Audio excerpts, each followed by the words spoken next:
Good evening, everyone. I'd like to start by saying what an honour and a privilege it is to come over from Perth for such an event. I've had a long and very rewarding association with Jim, one where it certainly made me a better advisor, but one which has also given me the tools to have a better business in the way we engage and manage our clients. And that's what tonight is all about. It's the client, it's the consumer. To us, it's the Australian public trying to reach more certainty in their lives from the advice that we deliver. And that's why I believe that this book is timely in the fact that it's very important to the consumer of 2014. Because things have to change, don't they? At the moment, consumers are not going to seek advice, we know that. There's a number of reasons why they're not seeking advice. I believe it's a credibility issue, it's confidence, and it's awareness. So Jim, I believe this book's going to go a long way to fulfilling that. Tonight I'm going to talk a little bit about, from a practical point of view, from the theory behind Jim's book. What I want to talk about really is the three ways I've engaged clients throughout the years, starting from when I first started my career in the bank. Now, when going from accounting into financial planning, I was told you should go to the bank because the bank provided the best training. Now, the technical training was great, but they also provided another sort of training, and that was the sales training. So very quickly, I was involved in a sales culture. And I'll never forget the words of my first boss when he started talking to myself and the other new recruits starting in the bank. He said, "Financial planning is not told, financial planning is sold." So alarm bells went off straight away. But I persevered with the bank, and according to the bank, I did very well because I reached all their sales targets. But I knew the bank wasn't for me, and I just certainly didn't want to be a salesperson. Which then led me to the second method of way of engaging clients. So I went and started my own business. Now, I had no skills to start my own business. I really didn't know much about business life at all. So when you're faced in that situation, you revert back to what you do really well. And for me, personally, and for my business part at the time, it was rapport building.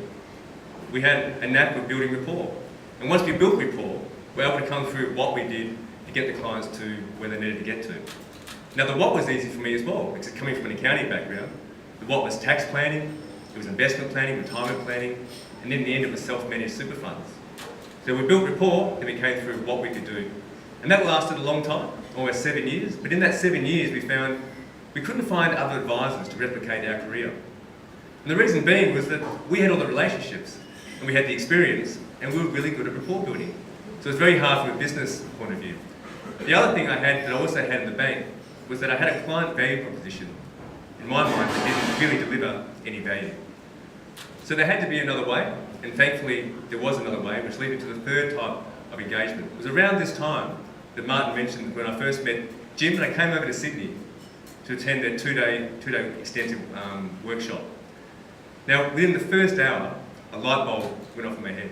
So straight away I realised I was learning some simple things that were going to change my life in advising forever. Things like, well, I should be talking less and listening more. And if I was doing that effectively, in my engagement meetings, the discovery meetings, I'd be listening for 85% of the time. Now, up until then, I was talking for 85% of the time. Because I thought the clients wanted to hear from me. I'm the expert. But what I know now is that, of course, it's what the client is saying, which is important. So now we even tape record all our meetings, we capture everything, and base our relationship on what the client is saying. We're discovering why the clients are coming to see us. We're asking the bigger questions, the deeper questions around their aspirations, their ambitions, their desires, their hopes and their dreams. And through finding out why the clients come in to see us, we can actually take time then to work out what we can do as an advisory firm to get them to their most desired outcomes. So we know why, we know what, then we can come in and actually price and recommend a price to the client, and propose a price to the client. It's not linked to any product, it's not percentage based. Sure, it's based on the complexity, but it's more around the value the client's going to receive by us getting them to their most important aspirations. So, I'll give a real life example that I think Jim gives some in his book. But 2 years ago, we met with a client. And when you meet with a client, you ask them what their goals are and so on. Almost always, you'll get travel. Now, in the bank and in my own business before, I would have written down travel and may have put a dollar figure to travel. But in delivering greater advice and asking deeper, more broader questions, we found out that this client, this gentleman, he had a piece of land over in a little island near Sicily. I won't repeat the name because it's very hard for me to pronounce. It's been handed through him for generations. Now his burning desire with this piece of land was to rebuild the family home that had been destroyed in World War II. His great aspiration was to take his entire family, he's Italian, So his entire family met children, partners, grandchildren, take the entire family over to Italy to spend a summer in Italy at the home. So, was that a great relationship? Of course it was. All of a sudden now we've got a client that is engaging us year in, year out to achieve this aspiration. And if he could achieve it, that meant that he was providing a legacy to his family long term.